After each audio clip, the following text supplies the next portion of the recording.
দর্শক, পহেলা মার্চ থেকে 30 এপ্রিল পর্যন্ত 2 মাসের জন্য রয়েছে মাছ আহরণের নিষেধাজ্ঞা। আর সারা দেশের ন্যায় শরীয়তপুরেও সেই নিষেধাজ্ঞা কিন্তু বলবৎ রয়েছে। আমি অবস্থান করছি শরীয়তপুরের নড়িয়া উপজেলার ঘড়িসার ইউনিয়নের যে সুরেশ্বর যে মাছের আড়তটি রয়েছে তার নিকটেই নদীর পাড়ে জেলেরা যখন তাদের জাল গোছানো নিয়ে ব্যস্ত, যেহেতু 2টি মাস তারা মাছ ধরতে পারবেন না এবং এই সময়ে তারা যেই মাছ ধরার জন্য যে জাল ব্যবহার করত, এই জালগুলো তারা সংরক্ষণের কাজ কিন্তু করছে। আমি ঠিক সেখানেই অবস্থান করছি। জেলা মৎস্য বিভাগ থেকে জানিয়েছে শরীয়তপুরে প্রায় 15,000-এর উপরেও জেলে রয়েছে এবং জেলেদের জন্য কিন্তু 2 মাসে 80 কেজি করে চাল নির্ধারণ করা হয়েছে। তবে এই নিষেধাজ্ঞা অমান্য করেও কিছু মানুষ, কিছু অসাধু জেলে মাছ ধরবে, সেজন্যই কিন্তু আসলে প্রশাসন রয়েছে নদীতে। তবে সর্বশেষ অবস্থান আমি দেখানোর জন্য চেষ্টা করব যে এখানে আমি অবস্থান করছি, জেলেরা তাদের জাল সংরক্ষণের জন্য কিন্তু কাজ করছে। এই জালগুলো পানিতে থাকার ফলে যেই অবস্থায় থাকে, উপরে উঠানোর পরে রোদ্রে শুকানোর ফলে কিন্তু তাদের আরেকটা ভিন্ন রূপ চলে আসে।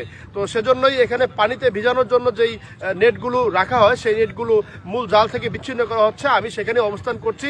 তবে আমি কথা বলবো এখানে যারা মৎস্যজীবী রয়েছেন এমন মৎস্যজীবীদের সাথে, যে তারা যে মাছ ধরার কাজটি করেন এবং 2 মাস যে মাছ ধরা থেকে বিরত থাকতে হবে, এই বিরত থাকার ফলে তাদের এই 2 মাস কিভাবে চলবেন আর সরকার যে বরাদ্দ দিয়েছে এই বরাদ্দ পান কিনা, এই নিয়েই আমি তাদের সাথে কথা বলবো। দর্শক, সঙ্গেই থাকুন।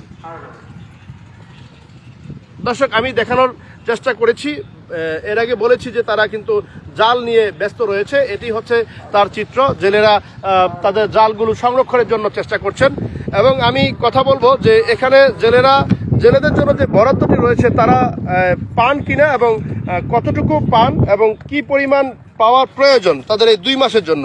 জি ভাই, একটু যদি বলতেন। ভাই, আমরা তো এখন সরকারের এই মাছ ধরা বন্ধ করছে, তো আমরা মানতে রাজি এবং মানছি। আমরা এখন জাল আর নদীতে পাবো না। তবে আমাকে সরকারটা সহযোগিতা দিলে আমরা বাঁচতে পারতাম।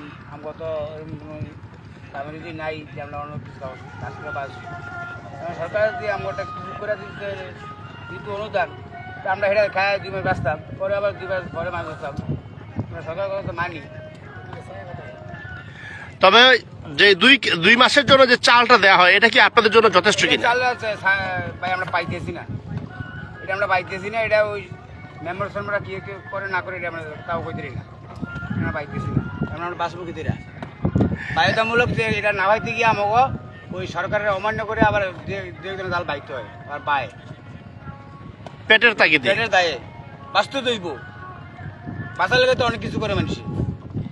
আপনি এই জালটা এখন কি কাজ করতেছেন? এটা আমরা এখন কাজ করে রেখে দেবো। এই জালটা কি করতেছেন আপনি? জালটা এখন বুনতে আছি, আমরা সিলাইতেছেন কেন? এটা কি হয়েছিল? এটা জালটা পুড়ে লাগছিল সরকার পুড়ে ফেলছে কেন? পড়ছে এটা কি জাল? ইলিশ গুলডি জাল। আচ্ছা, তো গুলডি জাল কি নিষেধ? না, এটা তো নিষিদ্ধ নাই। নিষিদ্ধ নাই, তারপরও পুড়ে ফেলছে। এত করে আপনার কি পরিমাণ ক্ষতি হয়েছে? আমাদের এই জালটা করতে আমাদের পরে 1 থেকে 1.5 লাখ টাকা লাগবে। জালটা করতে জালা করে লেগেছে। দর্শক, শুনছিলেন একজন জেলের কথা, মরার উপরে খরা। যেহেতু গোল্ডি জাল নিষিদ্ধ নয় তারা বলেছেন, তারপরেও এই জালটি পুলিশ পুড়িয়ে ফেলেছে এবং তারা এটি ঠিক করার যে কাজটি রয়েছে অলস সময় সেটি তারা করছেন, এমনটাই জানিয়েছেন। যাই হোক, অলস সময় কাটাচ্ছেন জেলেরা, যেহেতু তারা রোজগার থেকে বঞ্চিত। 2টা মাস তাদেরকে এই কর্মব্যস্ততা, তাদের যে মাছ ধরার যে প্রতিদিনের কর্মযোগ্য, এগুলো আর হচ্ছে না। এজন্য তারা নিজেদের যে জালগুলো রয়েছে এবং তারা জানিয়েছেন যে এই জালটি পুড়ে ফেলা হয়েছিল এবং যা অবশিষ্ট আছে সেটি মেরামতের কাজ তারা করছেন। দর্শক, তারা যেটি জানিয়েছেন যে যেই বরাদ্দটি রয়েছে সেটাও কিন্তু সঠিকভাবে পাচ্ছেন না। তবে সরকারের সুদৃষ্টি কামনা করছি, তারা যেই বরাদ্দটি রয়েছে বরাদ্দটি যেন বাড়ানো হয় এবং যেই অবস্থায় রয়েছে তারা যেন সঠিকভাবে পায়। তো যাই হোক, আক্ষেপের কথা জানালেন স্থানীয় এক জেলে। তবে নদীর তীরেই কিন্তু রয়েছে সকল মাছ ধরার ট্রলার, কিন্তু এখানে বাধা রয়েছে। আমি সেটি দেখানোর চেষ্টা করছি। দর্শক, এখানে এই 2 মাস কিন্তু তারা মাছ ধরতে পারবেন না।